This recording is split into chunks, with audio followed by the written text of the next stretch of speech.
What's good? It's Extreme Caution. Today I'm going my official WWE NXT Heatwave review. Gonna go over every match on the card, all the feuds, what I thought of each and every single match, what I think could lead after every single match. If you like daily wrestling content, make sure you like, comment, subscribe, because I upload daily wrestling content. I'm gonna jump straight into the review. The first match it starts off with is Jada Parker, Lola Vice, and Kalani Jordan, #1 contender match for the NXT Women's Championship. This was a really good match. Really good opening. Really enjoyed this match.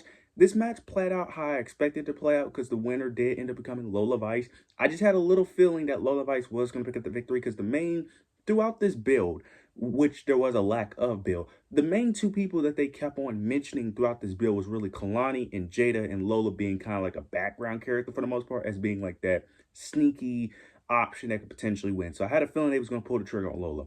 Not mad at the winner to a degree. Now, my only question is Lola Vice actually going to win the NXT Championship? I don't know, and I hope not, because I've been saying this for the longest time that Jada Parker needs to win the NXT Championship or Blake Monroe. One of those two women. Now, I'm hoping that whenever this match does happen between JCJ and Lola, that they're not going to have Lola be this ultimate underdog baby fake. Like, do not do that with Lola, because she's not an underdog. That doesn't even fit her character. So I'm hoping they do not go that route.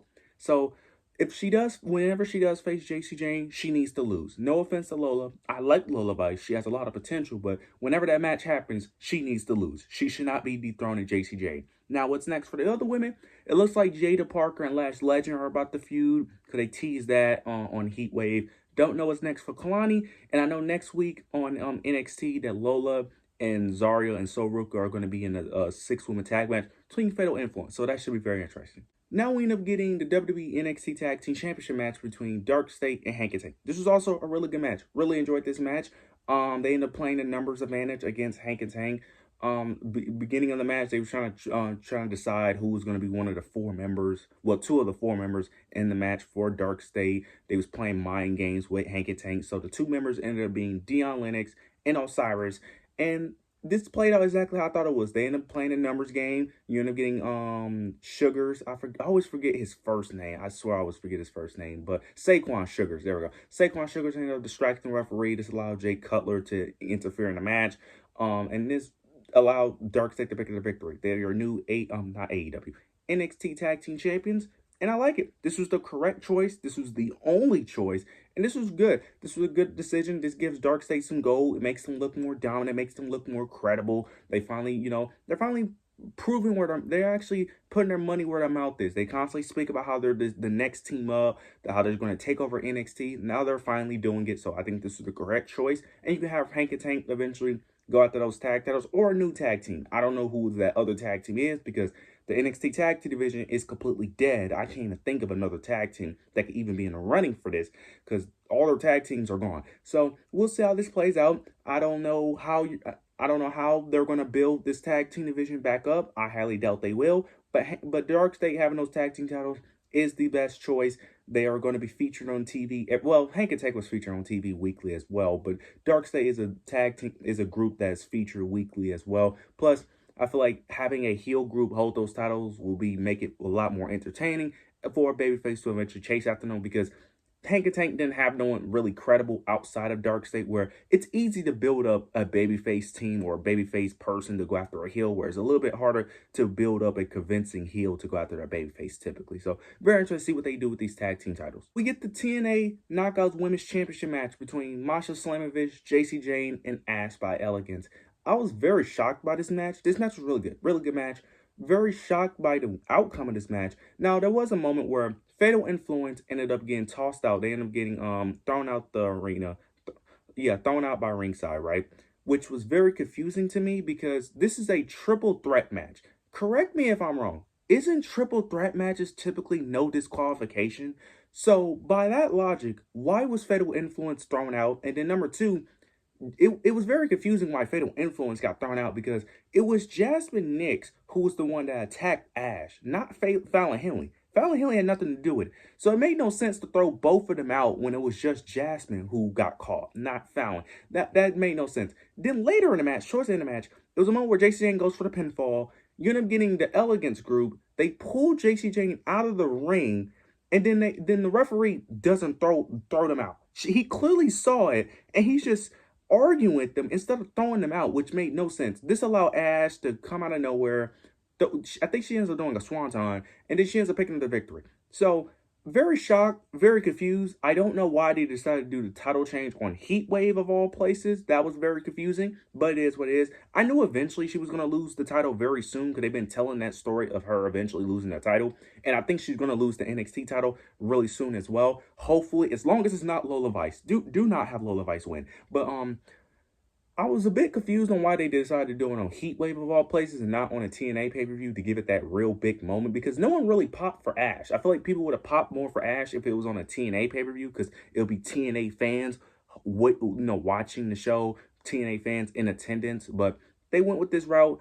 So interested to see what happens next with JC Jane mainly. Now, like I said, the booking logic made no sense because I criticized AEW for their booking logic at Forbidden Door. Gotta do the same with WWE because it made no sense because triple threat matches are typically no disqualification, anything goes. So why was Fatal Influence thrown out but not the Elegance group? That made no sense. But it was a really good match. Excited to see what JC Jane does with the NXT Championship now that she's not, holding both belts. Long as Lola Vice isn't the one dethroning her, I'm okay with this, to be honest. I'm okay long as Lola Vice ain't the one dethroning her. So interested to see what's next for JC Jane. Now we end up getting Blake Monroe versus Jordan Grace. I actually enjoyed this match. Now I will say the beginning of the match, I wasn't really feeling it. But towards the end of the match, it really picked up. It was a solid overall match. Really enjoyed it. I'm glad that this match was good because I was not excited for this match going in because the feud has not been that good. But the match ended up being very shocking due to the end because it was a moment where Blake Monroe ended up accidentally tearing the turnbuckle. She ends up exposing the turnbuckle, the bottom turnbuckle. Towards the end of the match, you end up getting a moment where Blake Monroe was able to use the exposed turnbuckle on Jordan Grace, and she ends up picking up the victory. So this is eventually going to continue the feud. Let's just hope that the build towards the feud in their future matches be more entertaining than they have been, because the build towards these matches towards their one match hasn't been that good and entertaining. So I'm hoping that eventually this becomes a lot more entertaining. So, very shocked that they had Jordan Grace lose. I thought they was going to have Jordan Grace win, but who knows? She may end up winning the feud, but she just loses this first match. So, they're going to continue this feud. Hopefully, the build up towards towards the rest of their matches that they're going to have be a lot more entertaining. But I'm not mad at the idea of Blake Monroe picking up the victory.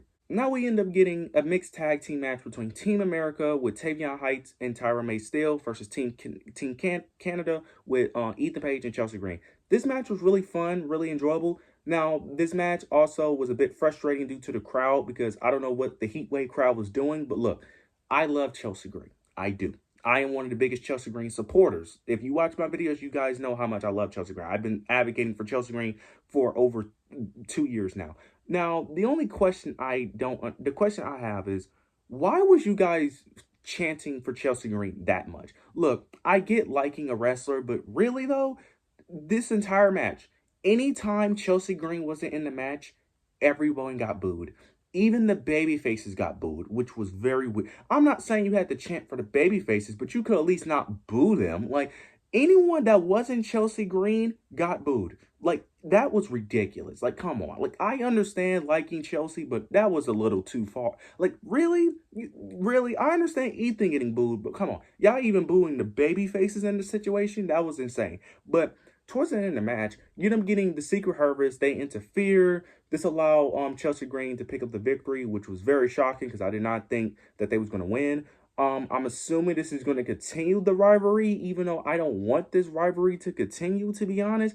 I like the rivalry, but I feel like this is more of a one-time filler feud, if that makes sense. I don't want this to be a long-lasting feud. It doesn't need to be, but if Chelsea Green is going to continue to be on NXT, I can't really be mad at it because I love Chelsea Green. She makes the show 10 times better, and I love the Ethan Page and Chelsea Green pairing, so it makes the show more interesting, so I guess, but now the only one thing I will complain about is why do y'all keep doing this where y'all have, it's supposed to be man versus man, woman versus woman, but y'all allow the women to hit the men.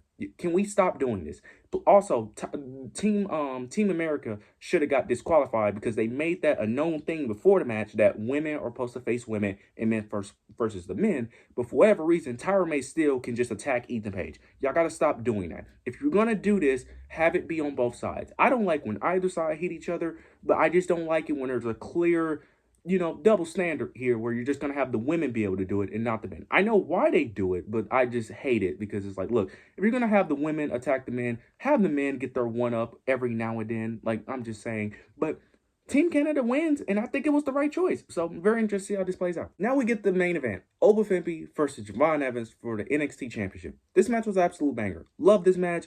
This match was great. They completely stole the show. This match was great.